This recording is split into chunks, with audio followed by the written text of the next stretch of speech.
Apa itu G-Talk? G-Talk rangkaian pertama merupakan talk show yang mendatangkan narasumber dari Ikatan Alumni Teknik Lingkungan Universitas Brawijaya untuk mengenalkan dunia kerja, khususnya pada bidang industri, pemerintahan atau ASN, dan juga bidang konsultan atau startup kepada mahasiswa TLUB. Bekerja sebagai konsultan lingkungan akan menjadi pilihan yang tepat untuk para lulusan teknik lingkungan melanjutkan karirnya. Juga para lulusan teknik lingkungan ikut turut mengambil peran terlibat pada startup berbasis lingkungan. Talk show kali ini akan bersama Mas Hadian Yusra Sulistyo dari TL03, Mbak Putri Gasani Ramadina dari TL03, dan juga Mbak Awalia Putri dari TL05. Bersama saya, Nazif Ubaidillah sebagai moderator. Selamat menyaksikan. Assalamualaikum warahmatullahi wabarakatuh. Waalaikumsalam warahmatullahi wabarakatuh. Selamat datang semuanya di rangkaian talk show G-Talk, Seek Your Future, Reach Your Dream. Oke.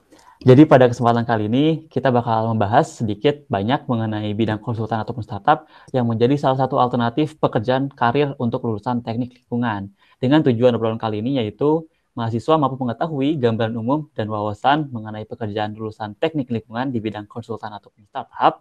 Kemudian mahasiswa mampu untuk bisa mengetahui peran lulusan teknik lingkungan di bidang konsultan atau startup. Kemudian mahasiswa mampu mengetahui hal-hal yang harus dipersiapkan atau startup.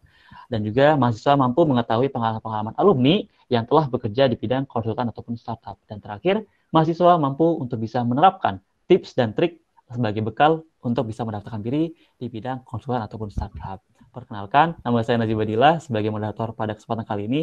Saya ditemani oleh pemateri-pemateri yang hebat pada kesempatan kali ini, yaitu yang pertama ada Mbak Putri Gasani Ramadina dari TL03 sebagai Organization Development of PT Waste for Change Indonesia. Selamat siang, Mbak. Selamat siang. Mas Hadian Yusra Sulistyo dari TL03 sebagai member of AMDAL konsultan tim dari PT Geo Enviro. Selamat siang, Mas. Selamat siang, Nazif. Lalu ada Mbak Awalia Putri dari TL05 sebagai environmental consultant at PT Satria Buana Lestari. Selamat siang, Mbak. Selamat siang. Mas, Mbak, semua di sini gimana kabarnya, Mas? Alhamdulillah baik-baik. Alhamdulillah kalau yang baik. Kalau boleh tahu, akhir-akhir ini kesibukan saat ini seperti apa, Mas? Sebagai konsultan sama startup akhir-akhir ini. Siapa dulu? Sama dulu. Hadian dulu mungkin. Kenapa?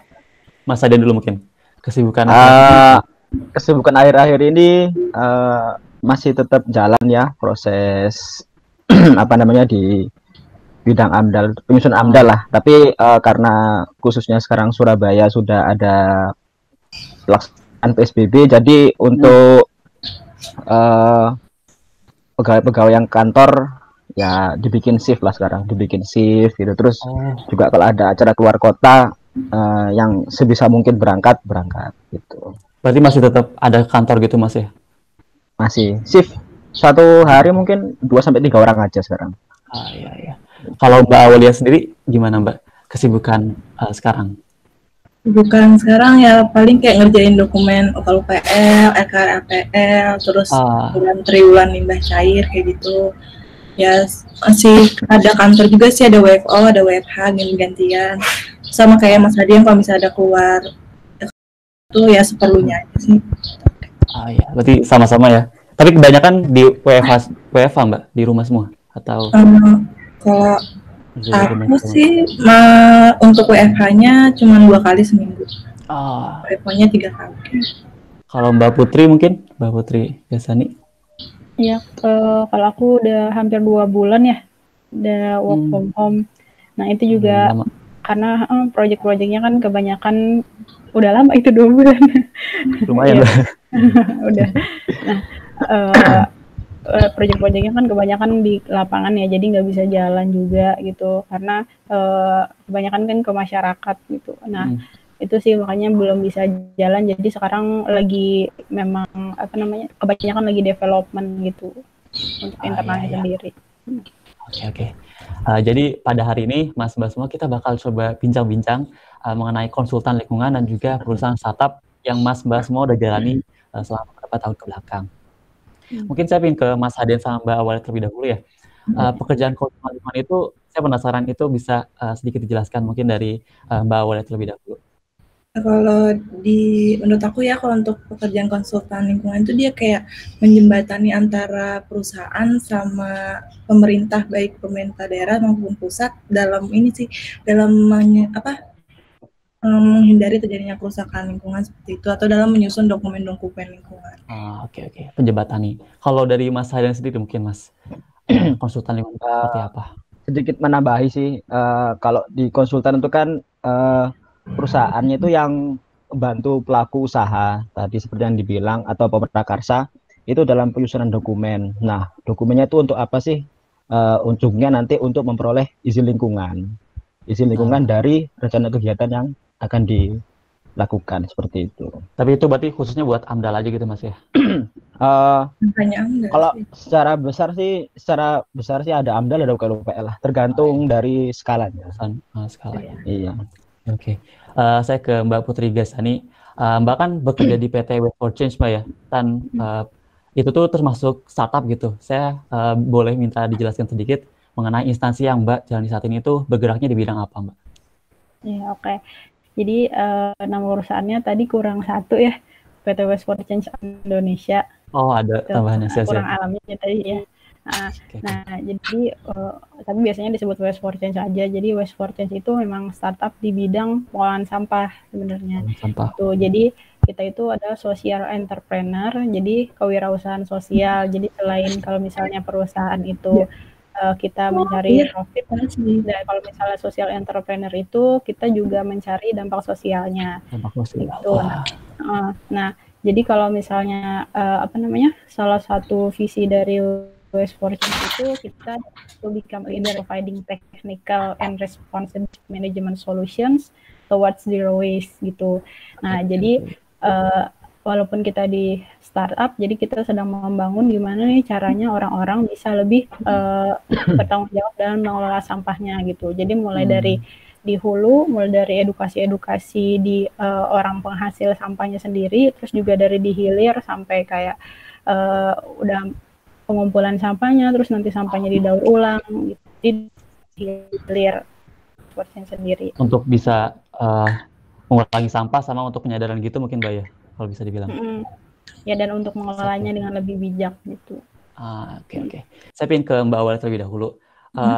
Kalau boleh sedikit dijelaskan Mbak, mengenai instansi tempat Mbak bekerja sekarang itu seperti apa, sama sebagai staf konsultan lingkungan itu peran Mbak di sana kayak gimana? Ya, jadi untuk tempat saya bekerja ini, PT Satria Buana Lestari ini kan salah satu perusahaan yang bergerak di bidang lingkungan ya, khususnya konsultan lingkungan. Nah, dia ini untuk membantu para pelaku usaha dalam menyusun dokumen lingkungan. Nah, pelaku usaha ini sebenarnya nggak hanya perusahaan yang bergerak di bidang industri, tapi juga untuk di kantor saya juga kayak membantu proyek-proyek pemerintah dari pemerintah pusat maupun pemerintah daerah. Nah, peran saya di sini ini untuk menyusun dokumen lingkungan, kayak contohnya kayak dokumen KUPL, RKR Linci, DPLH, terus laporan triwulan limbah cair, terus triwulan pengolahan limbah B3, terus mengurus izin TPS B3, terus sama ini untuk membuat laporan klarifikasi limbah B3 menjadi non B3 kayak gitu. Berarti selain untuk usaha juga bekerja konsultan untuk pemerintahan juga berarti Mbak di sana ya? Oke. Lalu Mbak itu kan pernah bekerja sebagai KSE Mbak. Apakah ada perbedaan Mbak antara bekerja sebagai KSE sama bekerja sebagai konsultan lingkungan saat ini? Untuk yang saya alami ya, untuk bekerja di HSE sama konsultan lingkungan itu sebenarnya perbedaannya sih nggak beda jauh, karena kan kita kayak membantu perusahaannya dalam membuat dokumen kayak misalnya laporan triwulan pengolahan limbah B3 itu kan kita yang membantu. Sebenarnya itu juga bisa dikerjakan oleh divisi HSE, kayak laporan pengolahan limbah cair gitu, terus menginput laporan kayak SKE ke Wasda atau ke Simpel. Sebenarnya menurut saya untuk pekerjaan di bidang HSE sama konsultan lingkungan itu nggak beda jauh sih, cuman bedanya mungkin kita kayak lebih tahu nih teknis-teknisnya untuk mengurus izin TPS, terus adanya perubahan dokumen lingkungan di perusahaan itu seperti apa kayak gitu sih. Lalu kalau menurut Mbak sendiri, apakah pengalaman bekerja di KHSE itu mendukung pekerjaan Mbak saat ini sebagai konsultan lingkungan? Menurut saya sih mendukung sih, karena kan background waktu pas saya di PKL ini sih masih ada bayangannya gitu loh untuk bekerja di konsultan lingkungan. Oke. Saya ke Mas dan Yusra. Kalau boleh dijelaskan sedikit Mas mengenai tempat Mas kerja sekarang dan juga sama kayak Mbak awalnya tadi itu staf AMDAL itu peran Mas di sana itu seperti apa Mas kalau boleh dijelaskan? Ya, ini kan sebelumnya kan aku di PT GN Surabaya. Itu kan perusahaan di konsultan itu terbagi dari beberapa tim. Ada tim marketing, ada tim administrasi, tim surveyor, sama tim penyusun. Nah, tim penyusun itu ya aku masuk di dalam tim penyusun itu. Nah, sesuai pengalaman pribadi itu ya, kalau kerja di konsultan itu beberapa kegiatannya itu untuk sebagai konsultan itu dalam menyusun dokumen itu antara lain yang pertama adalah survei lokasi kegiatan awal. Nah, habis itu di samping sampling kualitas lingkungan itu biasanya dari rona awal lingkungan lah. Terus mengkolek data primer sama data sekunder. Nah, data primer itu biasanya dari pemrakarsa. Kalau data sekunder itu dari data statistik, itu di googling. Salah satunya adalah jumlah penduduk, agama, sosial ekonomi budaya, seperti itu. Nah, selanjutnya dari data-data tersebut pas sudah terkumpul dituangkan dalam satu dokumen lingkungan. Nah, itu lingkungan dokumen itu mengacu pada pedoman penyusunan lingkungan. Salah satunya itu P26. Nah, itu jadi kita sebagai konsultan itu ketika menyusun dokumen itu ada dasar-dasarnya itu yaitu peraturan-peraturan tersebut. Lalu Mas itu kan pernah menjalani internship Mas selama 1 bulan di BLH Jatim pada divisi yang sama, divisi AMDAL. Lalu ada perbedaan yang terasa nggak sih Mas bekerja pada divisi yang sama tapi beda instansi, divisi di BLH sama di PT Geo Inviro saat ini? Pasti kerasa banget ya, soalnya kan pertama-tama kan saya juga waktu internship itu kan magang ya, waktu magang. Sekarang tuh namanya kalau namanya badan itu sudah ganti dinas, jadi dinas lingkungan hidup sekarang itu. Nah, itu pertama-tama waktu magang kan kebetulan aku waktu belum dapat mata kuliah AMDAL tuh, jadi kan masih masih awam-awangan kan, masih belum tahu itu apa. Jadi ya jadi setidaknya sebelum dapat mata kuliah AMDAL tuh dapat nyuri start dulu lah gimana ilmunya gitu. Kalau di DLH kan aku lebih ke pelajari itu sistematika penyusunan dokumen yang masuk, terus bagaimana kalau kita ikut seminar, bagaimana kalau kita ikut konsultasi publik gitu. Jadi kalau sekarang di konsultan itu memang beda ya. Kalau di konsultan aku sudah langsung menyusun, tapi setidaknya dari dasar-dasar AMDAL itu sudah tahu. Banget, Mas. Iya. Berarti emang pengalaman di DLH tadi kalau sekarang berubah namanya itu mendukung banget gitu Mas ya, berarti untuk pekerjaan saat ini di PT Geo Inviro. Iya, karena soalnya kalau urusan sama penyusunan dokumen itu kalau kita kan pasti juga ke DLH provinsi kan, itu juga nanti ujung-ujungnya ketemu sama orang-orang lama yang dulu pernah jadi magang itu. Magang bareng gitu maksudnya? Iya, magang bareng sama ya orang-orang dinas lingkungannya lah, jadi ya sedikit kenal begitulah. Jadi udah tahu. Oke, saya ingin ke Mbak Putri Gasani, Mbak. Bisa sedikit dijelasin Mbak mengenai pekerjaan startup itu, tadi mungkin udah dijelaskan sedikit gitu mengenai Waste for Change alam Indonesia itu seperti apa, dan peran Mbak sendiri di sana itu sebagai apa Mbak di perusahaan tersebut? Ya, jadi kalau misalnya dari ini jelasin tentang intinya lagi ya, tentang Waste for Change ya.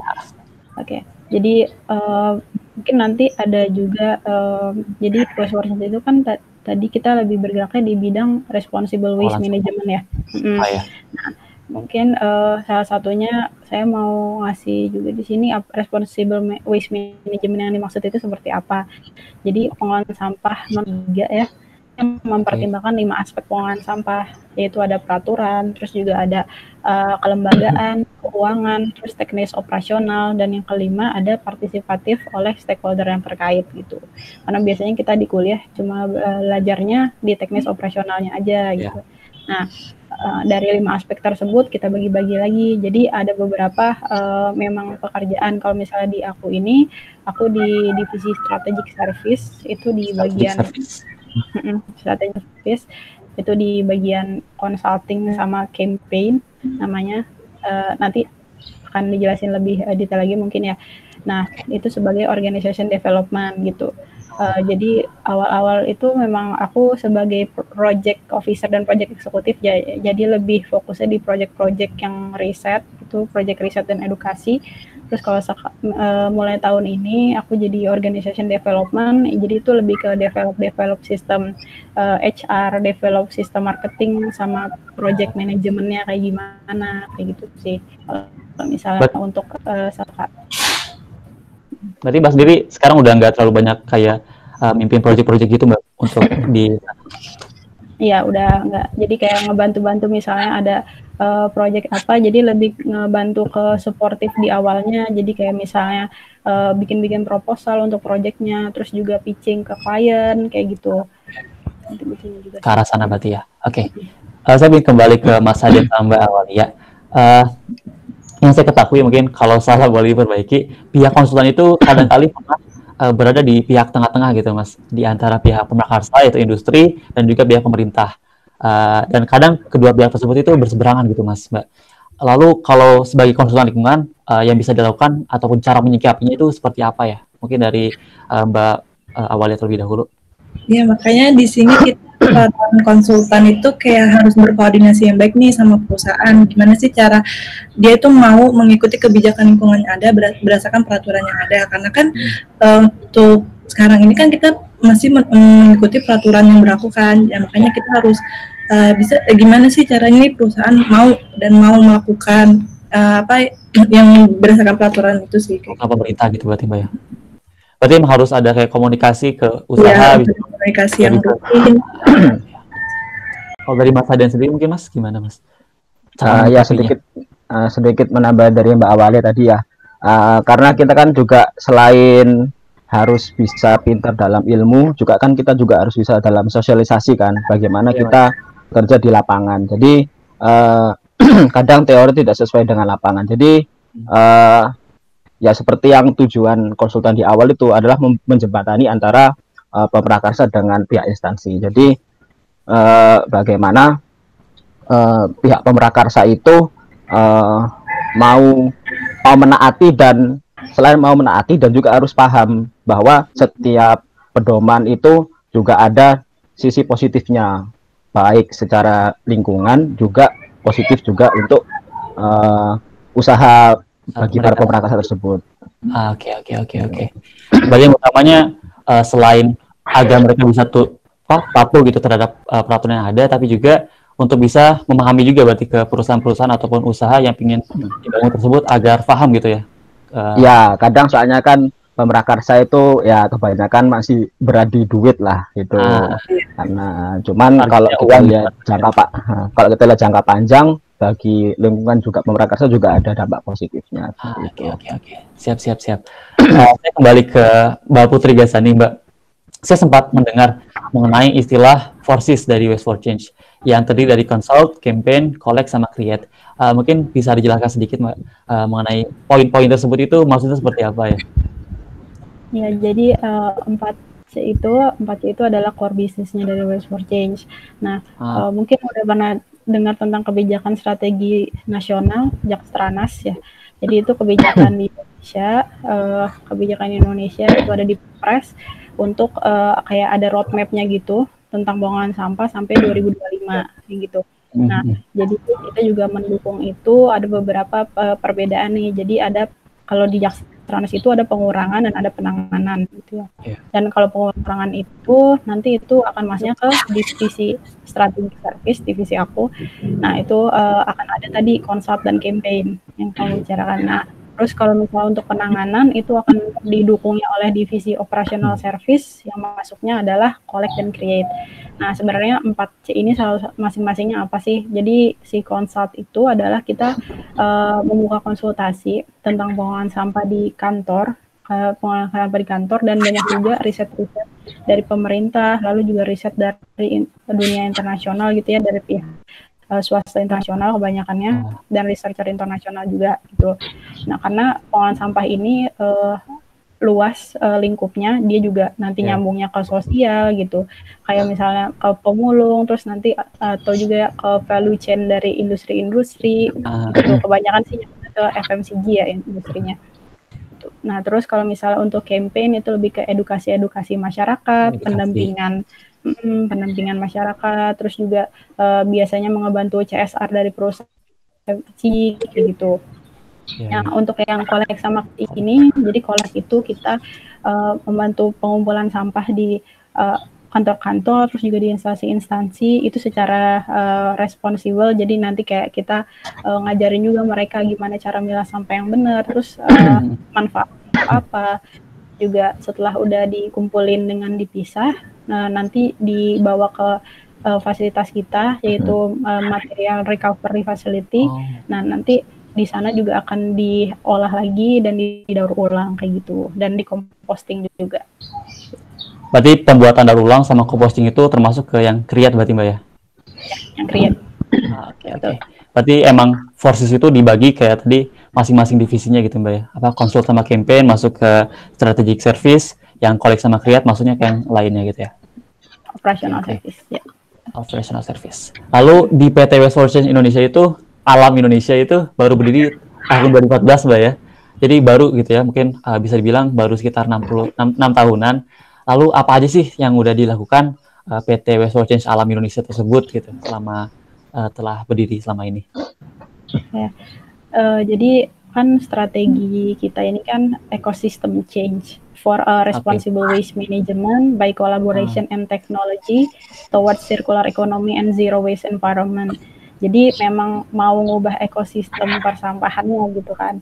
Nah, jadi untuk menjalankan visi dan strategi dari Waste for Change itu, kita bekerja sama nih dengan stakeholder terkait di Indonesia. Jadi kita bekerja sama dengan pemerintah daerah, pemerintah pusat. Itu juga di advisory-nya, pendampingan misalnya TPS 3R gitu, dan riset-risetnya, terus juga dengan pihak swasta, seperti yang tadi aku bilang, yang CSR itu, dan juga mungkin pernah dengar ya tahun 2015 ada risetnya Jena Jambek yang mengklaim kalau Indonesia itu poluter plastik terbesar kedua setelah Cina ke laut. Nah, sejak itu banyak pihak internasional yang memang mendatangkan ke Indonesia dan mereka kayak mau coba bekerja sama dan kolaborasi untuk menyelesaikan persampahan di Indonesia gitu. Jadi kita juga banyak bekerja sama dengan pihak internasional, khususnya sih researcher dan swasta konsultan lingkungan juga gitu. Oke. Nah, lalu tadi kan gimana Mbak? Ya, lanjut.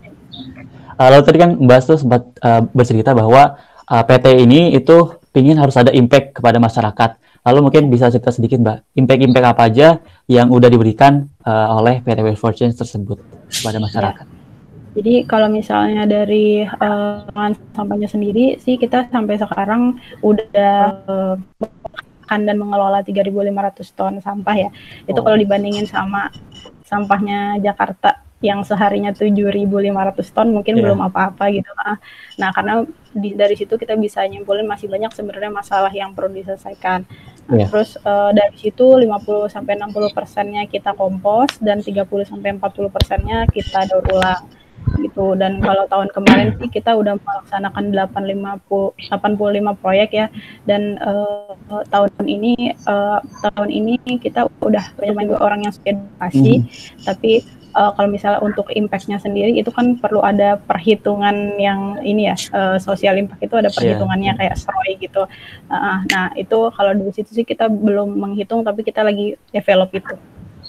Kalau kayak tadi pengumpulan sampah-sampah itu, apakah emang dari PT-nya sendiri yang ngumpulin sampah atau kayak ada relawan kah atau segala macam gitu Mbak? Iya, jadi kalau misalnya kayak kita tuh seperti pihak ketiga yang mengumpulkan sampah, tapi bedanya yang kalau biasa diumpulin di instansinya lah, terus langsung dibawa ke TPA. Tapi kalau misalnya kita edukasi dulu OB-OB-nya, kita edukasi dulu karyawannya. Setelah itu nanti juga disediakan plastik-plastik ataupun trash bag yang dari kain gitu biasanya yang sudah terpilah, terus nanti kita bawa ke material recovery facility kita untuk disorting lagi, terus juga untuk dibersihkan gitu, untuk dipres, nanti juga baru didaur ulang ke pabrik-pabrik yang pihak ketiga gitu. Jadi kita menjambungkan yang biasanya diambil oleh sektor informal seperti pemulung, terus juga lapak-lapak kayak gitu. Jadi kita formalize gitu, yang tadinya informal. Oke. Berarti oke. Mungkin saya ingin ke Mbak Aulia terlebih dahulu ya. Saya ingin bertanya Mbak, selama bekerja di PT Satria Buana itu sebagai konsultan lingkungan, mungkin pengalaman-pengalaman apa Mbak yang paling menarik yang bisa diceritakan ke kita di sini? Pengalamannya kita jadi lebih tahu nih ternyata dokumen lingkungan itu kayak untuk UKL-PL, EKL-PL itu ternyata berbeda gitu kan. Terus kayak kenapa nih perusahaan ini wajib melakukan perubahan dokumen lingkungan, cara-cara tekniknya tuh seperti apa, terus kayak mengetahui teknis-teknis untuk mengurus izin TPS B3. Jadi kayak pengetahuan kita terkait tentang lingkungan itu lebih luas lagi sih, seperti itu. Kalau Oke, berarti lebih ke arah pengetahuan mengenai pembuatan dokumen, perbedaan antara UKL dan segala macam gitu Mbak ya. Mungkin pengalaman real yang mungkin bisa Mbak ceritakan Mbak, yang menarik di sana. Yang menarik sih untuk realnya ya, untuk actionnya mungkin kayak waktu itu sih saya pernah nih ada kayak suatu perusahaan nih kan sebenarnya di dalam kawasan industri itu diwajibkan untuk perusahaan itu adanya manhole. Nah, perusahaan ini tuh kayak nggak mau karena mungkin untuk pembangunan manhole itu kan juga butuh biaya kayak gitu kan. Nah, cuman untuk pengelola kawasan industri ini diwajibkan. Nah, gimana sih nih kita harus mau nih perusahaan ini, sebenarnya perusahaan ini kayak kekeh nggak mau gitu kan. Tapi gimana caranya kita berkoordinasi yang baik sama perusahaan ini agar perusahaan ini mau dalam melaksanakan adanya manhole itu sih untuk sebelum dialirkan ke WTP kawasan industri kayak gitu. Banyak Mbak yang kayak misalkan perusahaan-perusahaan yang menolak kayak gitu. Sebenarnya masih banyak sih perusahaan yang masih belum sadar sih terkait untuk mengikuti kebijakan lingkungannya, itu masih banyak sih kalau untuk banyak. Berarti mungkin lebih kayak mereka melihatnya profitnya mungkin agak berkurang atau misalkan pembangunan juga mahal mungkin Mbak ya, ke arah sana ya. Terkait biaya mungkin bisa jadi. Oke. Mungkin saya ingin nanya pertanyaan yang sama juga ke Mas Hadian. Selama sebagai staf AMDAL, pengalaman menarik apa Mbak Mas yang bisa disampaikan ke kita semua di sini? Kalau aku pribadi sih pengalaman yang menarik itu pasti ada di lapangan ya, terkait gimana kita mengaplikasikan teori yang sudah kita pelajari gitu. Contohnya waktu survei kegiatan awal itu apa saja harus disurvei, terus teknik sampling untuk pengumpulan data, terus bagaimana konsultasi publik, terus pelaksanaan sidang itu. Selebihnya sih terkait penyusunan dokumen itu selebihnya bagaimana menyusun dokumen secara bagian benar lah, dengan sedikit pengalaman dari skripsi dulu lah itu. Kalau Mas Hadian sendiri berarti mungkin kalau bisa dibilang lebih seringnya itu untuk di lapangan kah atau lebih sering kayak di depan komputer nyusun dokumen gitu Mas Hadian? Seringnya sih di depan laptop ya untuk penyusunan dokumen gitu. Cuman kan pasti kalau sudah ada proyek baru misalnya ini yang saya lagi jalanin ini kan kemarin sudah survei awal lingkungan gitu, terus pengumpulan data segala macam. Nah, untuk besok ini kan ada sosialisasi sama konsultasi publik itu menyebar kuesioner segala macam. Gitu. Secara langsung berarti Mas tadi yang menyebar kuesioner gitu. Oke. Kalau Mbak Aulia sendiri Mbak, banyaknya itu ke lapangan kah atau di kantor segala macam gitu Mbak? Sebenarnya hampir sama kayak Mas Hadian ya, jadi kayak kita lebih banyak ke laptop. Cuma kalau misal ada dokumen, ada PO baru dari perusahaan, kita ke survei langsung ke lapangan ke perusahaan itu kayak gitu. Oke. Berarti emang kebanyakan itu penyusunan dokumen segala macam berarti Mbak ya? Iya. Oke. Saya ingin ke Mbak Putri Gasani. Pertanyaannya sama juga. Mbak Putri kan kalau saya ketahui itu baru masuk di PT tersebut dari tahun 2017. Lalu pengalaman-pengalaman apa yang bisa mungkin diceritakan sedikit Mbak yang menarik? Oke. Sebenarnya tadi mirip-mirip ya sama Hadian sama Walia juga gitu. Jadi memang banyaknya di depan laptop gitu. Tapi kalau ada beberapa saat memang proyeknya di lapangan baru ke lapangan gitu. Nah mungkin ini ada sih beberapa yang paling berkesan itu. Jadi baru tahun kemarin itu ada proyek dengan Bappenas ya untuk riset tentang skema pembiayaan pengelolaan sampah. Jadi di situ kita survei ke beberapa kota. Ini surveinya survei sekunder ya, bukan langsung. Survei sekunder ke beberapa kota. Jadi kita di situ tahu sebenarnya tuh seberapa beragam sih retribusi yang ada di Indonesia gitu. Terus juga sebenarnya gimana sih pengumpulan retribusi, apakah sudah optimal atau belum, karena retribusi salah satunya kan signifikan banget ya untuk menjalankan pengelolaan sampah. Kalau nggak ada uangnya nggak bisa jalan gitu kan. Nah jadi nanti hasil riset ini nanti akan digunakan oleh Bappenas untuk pertimbangan jadi pertimbangan yang baru gitu untuk retribusi. Nah, nanti yang diharapkan bisa bisa membenahi retribusi di Indonesia gitu, karena memang sampai sekarang belum banyak yang membayar retribusi sesuai dengan perdanya sendiri kayak gitu. Berarti banyak yang masih kurang gitu Mbak ya bayarnya. Banyak yang masih kurang, banyak yang nggak mau bayar padahal mampu kayak gitu. Ya, masih banyak kayak gitu. Nah, mungkin sih karena di sini proyeknya tiap proyek akan berbeda-beda ya. Jadi kayak whole yang perlu dipelajari lagi gitu. Jadi perlu memang banyak belajar gitu. Nah, sama mungkin ini sih ada kita kemarin mau riset tentang sampah plastik sungai gitu, sampah plastik yang di sungai dan pesisir. Jadi ada perusahaan di Finland dia tertarik ingin mendaur ulang itu, karena di sini kan nggak ada sampah-sampah itu yang udah nggak laku di sungai dan di pesisir itu udah nggak ada yang mau, ya udah nggak ada yang ngambil juga gitu. Jadi mereka penasaran sebenarnya itu masih bisa didaur ulang atau enggak gitu. Jadi kita ngumpulin itu, terus kita sampling juga, kita cari komposisinya gitu. Terus kita ngirim 20 ton sampah ke Finland. Itu ya plastik semua berarti Mbak itu. Kenapa? Plastik semua berarti Mbak yang dikirim ke Finland itu atau plastik seluruh sampah? Plastik semua dan kebanyakan plastik itu multi layer yang kayak sachet gitu. Nah, ya dan itu nanti pengen diketahui kan apakah bisa didaur ulang atau enggak. Tapi karena tertunda risetnya karena di sana juga corona kan sekarang gitu. Jadi belum bisa jalan. Itu sih salah satunya. Saya ingin ke Mas Hadian, Mas.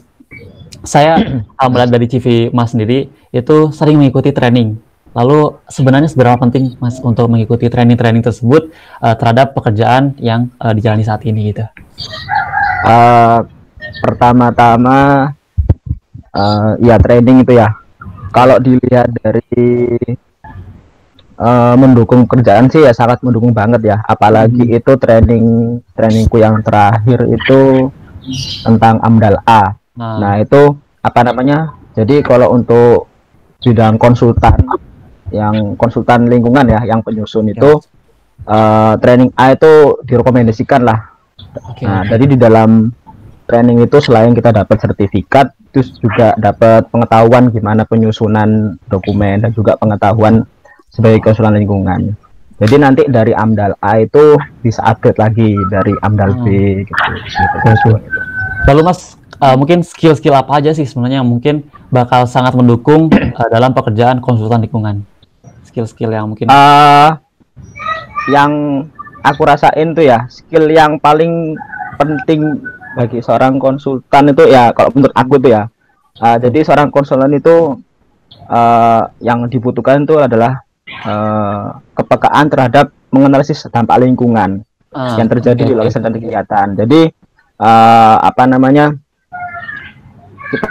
kita harus tahu nih apa namanya satu kegiatan ini ya, misalnya itu ya, itu bisa menimbulkan dampak apa sih untuk lingkungan gitu. Iya, dampak negatif apa itu nanti masuk dampak penting hipotetik atau tidak gitu. Soalnya kalau kita ngomong secara skala besar ya nggak harus di konsultan aja. Semua bidang tuh juga harus fast learning, dan juga kalau ngandalin pengalaman selama kuliah itu juga nggak cukup. Jadi kita harus terus belajar gitu. Kalau dari Oh ya Mas. Kalau dari Mbak Awalnya sendiri mungkin Mbak skill-skill apa aja sih mungkin yang Mbak rasain yang bakal ngedukung banget bekerja sebagai konsultan lingkungan? Sebenarnya hampir sama kayak Mas Adianya, kita harus mampu menemukan masalah dan memecahkan masalah yang ada di perusahaan itu. Terus kalau saya juga kayak itu ya, terbiasa dalam melakukan atau mengerjakan program ArcGIS. Jadi di dalam menyusun dokumen ini kita sudah diwajibkan untuk membuat peta data spasial ini seperti kayak peta tapak proyek atau peta rencana tata ruang wilayah, terus peta pengelolaan dan pemantauan lingkungan ini kita wajib memakai aplikasi dari program ArcGIS itu. Sepertinya kalau di kuliah itu ada sih pernah kita pelajari di mata kuliah survei dan pemetaan, hampir sama sih kayak programnya kayak gitu. Mungkin pertanyaan sama juga untuk Mbak Putri Gasani, itu perusahaan di perusahaan startup itu skill-skill khusus apa mungkin yang perlu banget untuk kita pahami, untuk kita miliki gitu Mbak untuk di sana? Oke. Jadi mungkin tadi juga benar ya, kita perlu peka banget sama analisa gitu, sama apa-apa yang perlu kita analisa untuk lingkungan gitu. Kalau untuk basicnya sendiri perlu yang pertama itu ada, kita perlu keinginan untuk belajarnya itu harus tinggi.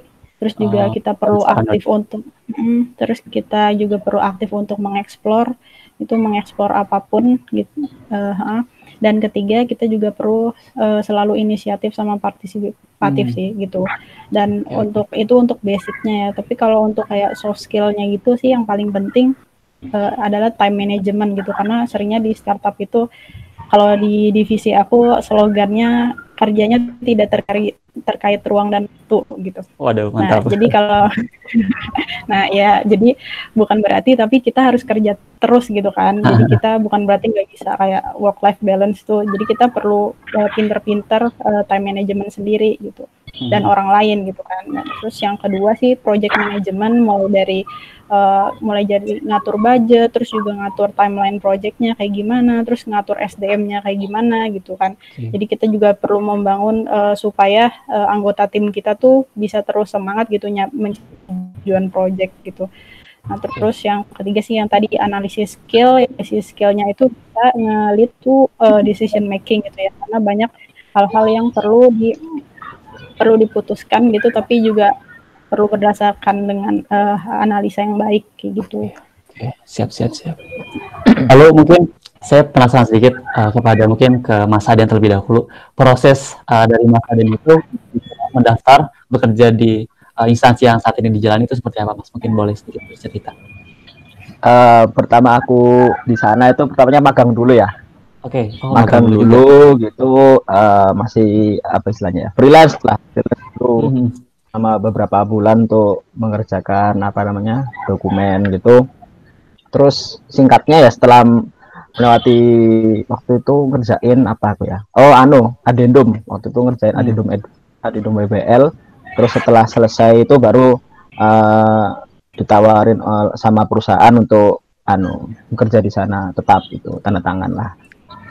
Magangnya itu yang di DLH tadi Mas berarti, atau di yang PT Enviro tadi? Yang di PT GeoEnviro Abadi ini. Oh, gitu. Berarti jadi sebelum awalnya freelance dulu. Oke. Iya, awalnya freelance dulu. Iya. Kalau dari Mbak Awalnya sendiri, proses Mbak untuk mendaftar ataupun bekerja di sana seperti apa? Waktu itu sih saya mencoba daftar lamar di Jobs ID ya. Jadi kayak sebenarnya kan kalau untuk lulusan teknik lingkungan kayak saya paling tahunya kayak di bidang HSE kayak gitu. Nah terus ternyata ada nih di bidang konsultan lingkungan. Nah cuman persyaratannya itu waktu itu kayak S2 teknik lingkungan, S2 teknik kimia, terus ada punya pengalaman minimal 3 tahun, terus ada sertifikat keahlian. Nah waktu itu kan saya juga belum memiliki sertifikat keahlian atau masih S1 teknik lingkungan. Cuman kayak mau mencoba aja kayak gitu, dan alhamdulillah sih akhirnya kayak kepanggil untuk interview dan masuk ke dalam perusahaan tersebut. Berarti mendaftar langsung gitu Mbak di Jobs ID gitu ya? Iya. Kalau Mbak Putri Gasani mungkin Mbak, proses untuk bisa bekerja di Waste for Change sebagai startup itu seperti apa Mbak? Mungkin bisa diceritakan sedikit. Tadi aku juga sama kayak awalnya cuma taunya paling HSE gitu-gitu kan, sama paling konsultan. Nah waktu itu sih pernah akhirnya nyari-nyari akhirnya ketemu Waste for Change lewat tahu dari orang lain. Nah terus pernah sempat daftar di websitenya tapi nggak ada panggilan apa-apa. Terus waktu itu ada lowongan nih dari grup lain, waktu grup lain angkatan. Terus aku coba daftar, dan itu memang coba daftar, dan alhamdulillah setelah waktu itu aku udah magang dulu sih di tambang ya. Waktu itu sempat magang 2 bulan di tambang. Nah terus setelah itu dipanggil untuk wawancara dan alhamdulillah sih keterima. Dan ternyata setelah keterima dikasih tahu bahwa sebenarnya yang bikin aku keterima itu bukan dari CV-nya gitu, tapi dari cover letter yang memang udah kayak dibikin sedemikian rupa kalau misalnya aku memang niat banget masuk ke sana gitu. Jadi karena di CV itu aku nggak ada pengalaman sampahnya gitu kan, nggak pernah sampling sampah kayak gitu. Jadi ternyata pas mereka lihat cover letternya di situ gitu, benar-benar tertarik gitu sih. Oke. Berarti jadi, kayak kalau kita mau mendaftar itu memang harus niat banget Mbak ya, all out gitu ya, mungkin dari tadi cover segala macamnya, CV-nya, pengalaman-pengalaman kita juga gitu ya. Betul ya. Oke. Lalu yang kita ketahui juga bersama gitu, setiap hal yang kita jalani itu pasti punya tantangan sama kesulitan masing-masing. Mungkin bisa bercerita juga dari Mas Sadian terlebih dahulu, tantangan sama kesulitan apa sih yang paling terasa gitu selama menjadi konsultan dalam divisi AMDAL tersebut? Kalau aku pribadi sih kesulitannya itu pengaplikasian teori kita selama kuliah itu untuk diterapkan di lapangan itu ya.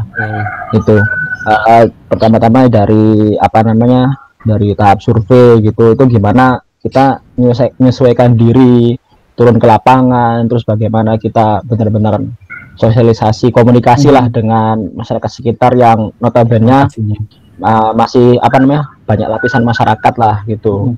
Terus dalam tahap sampling, dalam tahap sampling itu gimana kita penerapan ilmu di kuliah itu selama di lapangan gitu.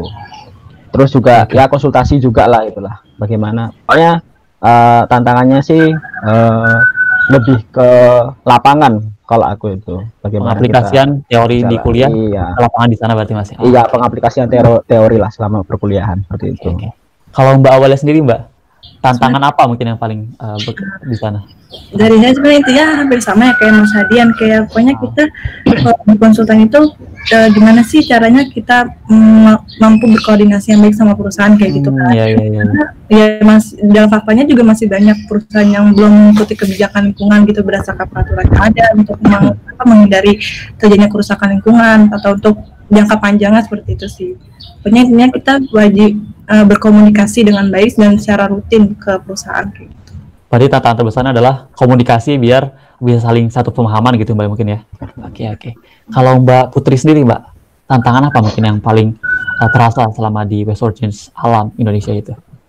Iya, yang pertama sih kayak tadi yang pernah sempat aku mention juga, karena tiap proyeknya memiliki lingkup yang berbeda, jadi dan kondisi lapangan juga beda gitu ya.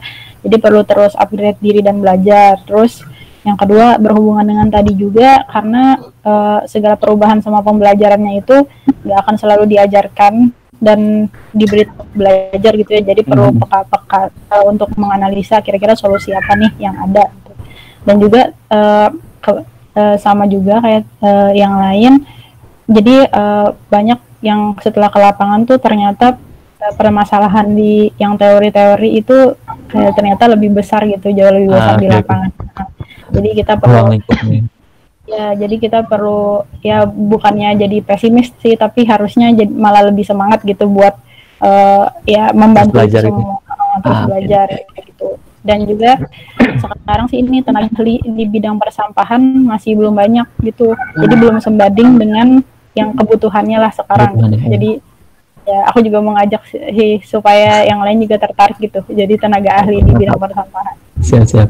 Lalu mungkin Mbak Putri, motivasi apa sih Mbak yang sebenarnya mungkin kenapa Mbak ingin untuk mengajukan bekerja di PT Waste Origins Alam tersebut tadi? Motivasi melatar belakangi. Jadi itu juga ada di cover letter aku itu ya.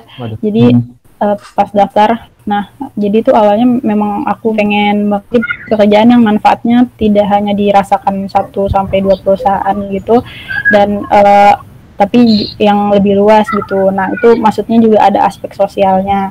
Nah, itu soal preferensi, karena sebenarnya kan semua pekerjaan itu memang penting gitu ya, dan kepentingannya memberikan manfaat di lingkup yang berbeda-beda gitu. Dan aku sebenarnya memang dari dulu lebih tertarik di bidang sampah gitu. Nah, karena saat menemukan waste for change, karena masih jarang nih, karena misalnya konsumsi lingkungan kan keseluruhan gitu ya, jadi mulai dari air, terus dari udaranya juga, jadi benar-benar keseluruhan lingkungannya. Jarang yang masih fokus di sampah gitu. Nah, makanya di situ, jadi saat aku tahu waste for change, jadi semangat untuk berkontribusi di situ, dan juga melihat waste for change ini sebagai pendampingnya pemerintah, terus swasta dan pihak internasional juga di pengelolaan sampah di Indonesia. Jadi lebih tertarik gitu. Dan mungkin bekerja di startup jangan dibayangkan kayak elit-elit yang kayak di unicorn gitu ya, yang kayak di Gojek-Gojek gitu, karena nggak kayak gitu. Nah, kalau misalnya di startup yang benar-benar emang masih awal itu ya, kita perlu siap mengerjakan dari A sampai Z dengan tim yang sama gitu. Jadi ya disitulah plusnya kita belajar banyak gitu, karena kita memang lagi ngebangun jadi perusahaan yang settle gitu. Oke. Kalau dari Mbak Awalia, Mbak, mungkin motivasi apa yang melatar belakangi Mbak ingin kerja di bidang konsultan lingkungan? Ya, karena waktu itu kan saya sebagai seorang fresh graduate ya, belum punya pengalaman kerja seperti apa. Nah, sebenarnya untuk motivasi saya bekerja di konsultan lingkungan itu untuk menambah pengalaman yang baru, terus mencoba hal-hal yang baru kayak gitu kan. Terus ternyata di konsultan lingkungan itu ya kita tuh tidak hanya bersosialisasi di sekitaran lingkungan kantor kita aja, tapi kita juga bisa bersosialisasi di perusahaan atau di luar gitu, di tempat di luar kantor. Terus kayak kita juga nggak bosan gitu suasananya hanya di dalam kantor aja, tapi juga ada suasana di luar kantor sih. Kalau misalnya relasi juga berarti ya. Kalau Mas Hadian mungkin Mas, alasan atau motivasi yang melatar belakangi ingin bekerja di bidang konsultan lingkungan, terutama AMDAL tersebut? Kalau aku sih kenapa di bidang konsultan itu, soalnya kan gimana ya, aku menyadari lah gimana pentingnya lingkungan itu buat manusia itu sendiri, dan juga dari dampak lingkungan yang bisa diakibatkan oleh beberapa pembangunan yang ada di Indonesia inilah khususnya itu. Jadi kalau diambil kesimpulan ya dalam pembangunan itu harus dianalisis dulu lah dampak apa saja yang bisa terjadi, negatif positif itu. Terus juga sedikit menambahkan dari yang Awalia tadi, meskipun kita kerjanya itu lebih banyak di dalam ruangan, tapi setidaknya itu setiap satu proyek itu kan pasti ganti lingkungan, ganti tempat, ganti lingkungan, dan juga ganti pengalaman baru juga. Gitu. Dan juga pasti pengalaman lah. Pengalaman, relasi, dan juga tadi Mas ya, karena ya betul. Apa namanya?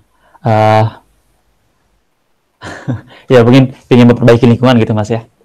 Oke, mungkin terakhir saya minta mungkin dari Mas Hadian terlebih dahulu, mungkin sedikit 1 kalimat 2 kalimat closing statement dari Mas Hadian pada teman-teman yang menonton kegiatan kali ini. Closing statement ya, untuk teman-teman semuanya itu yang nanti mau bekerja di bidang apapun,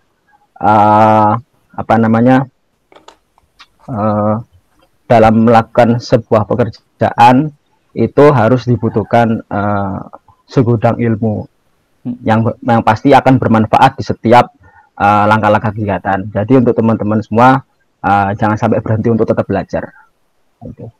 Jangan stop untuk belajar. Kalau Mbak Awalia, Mbak, mungkin closing statement yang ingin disampaikan, Mbak Awalia. Jadi untuk teman-teman kita di teknik lingkungan, jangan takut gitu untuk mencoba hal-hal baru, pengetahuan yang baru gitu, dan juga jangan capek untuk tetap belajar gitu terkait dengan lingkungan kita kayak gitu, dan mengetahui keadaan yang sebenarnya gitu. Oke. Kalau dari Mbak Putri Ghazani mungkin closing statement untuk teman-teman dari TL yang menonton kegiatan kali ini. Ya, jadi kalau misalnya teman-teman memang tadi mau bekerja di bidang apapun juga gitu, ada baiknya kalau misalnya masih kuliah, rajin-rajin lah ikut atau organisasi atau panitia, terus juga banyak juga belajari lebih dalam lagi gitu matkul-matkul yang kalian pelajari itu penerapan di dunia realnya seperti apa gitu, dan mulai eksplor kalian itu lebih sukanya ke bidang apa gitu, jadi nanti saat lulus kalian nggak terlalu bingung gitu.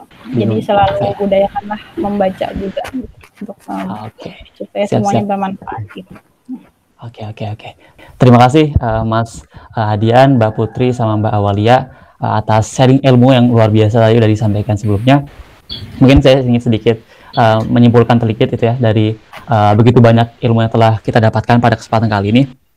Mungkin pertama, konsultan lingkungan itu adalah pekerjaan sebagai penjabatan antara pihak industri dan juga pihak pemerintahan gitu ya. Jadi harus ada keselarasan antara kedua pihak tersebut. Kemudian dari startup Waste for Change Alam Indonesia yang dijalani oleh Mbak Putri itu adalah PT ataupun perusahaan yang bergerak di bidang pengolahan sampah gitu ya. Mungkin dan juga selain untuk mencari profit, tapi juga untuk mencoba mencari impact ataupun dampak secara nyata kepada masyarakat sekitar. Dan juga mungkin tadi telah disampaikan juga tips dan segala macamnya oleh Mas-Mbak semuanya, bahwa kita harus terus belajar gitu, harus terus belajar, benar-benar fokus ataupun benar-benar memahami setiap matkul yang kita jalani ketika berada di kuliah itu penerapan langsung pada lingkungan itu seperti apa, karena penerapan dalam dunia nyata itu berbeda-beda. Kadang teori-teori yang disampaikan pada perkuliahan seperti kata Mas Hadian dan juga Mbak Awalia tadi itu berbeda gitu antara di kuliah sama di penerapan langsungnya. Jadi kita harus peka juga terhadap lingkungan sekitar, apa yang mungkin bisa terdampak di lingkungan tersebut. Mungkin itu aja kesimpulan dari saya yang bisa saya sampaikan. Terima kasih kembali kepada Mas Hadian, Mbak Putri, sama Mbak Awalia atas sharing ilmu. Semoga bisa bermanfaat juga bagi teman-teman dari teknik lingkungan semuanya. Luar biasa dari penjelasan dan juga tips-tips segala macamnya. Semoga bisa bermanfaat. Dan juga buat teman-teman semua yang mungkin masih ingin ada pertanyaan ataupun ada yang ingin ditanyakan kepada Mas-Mbak semua di sini mengenai bidang konsultan dan juga bidang lingkungan, boleh banget untuk tulis di komen section di bawah, komen YouTube, pertanyaan-pertanyaan yang mau ditanyakan langsung kepada Mbak Putri, Mbak Awalia, sama juga Mas Hadian. Karena kita bakal bikin rangkaian selanjutnya itu tanya jawab atas bidang tersebut. Mungkin itu saja dari saya sebagai moderator. Nazibadillah pamit undur diri. Mohon maaf bila ada kesalahan. Salam datang pribadi dari saya dan kebenaran hanya datang dari Allah Subhanahu wa taala. Sekian dari saya. Wabillahi taufiq wal hidayah. Assalamualaikum warahmatullahi wabarakatuh.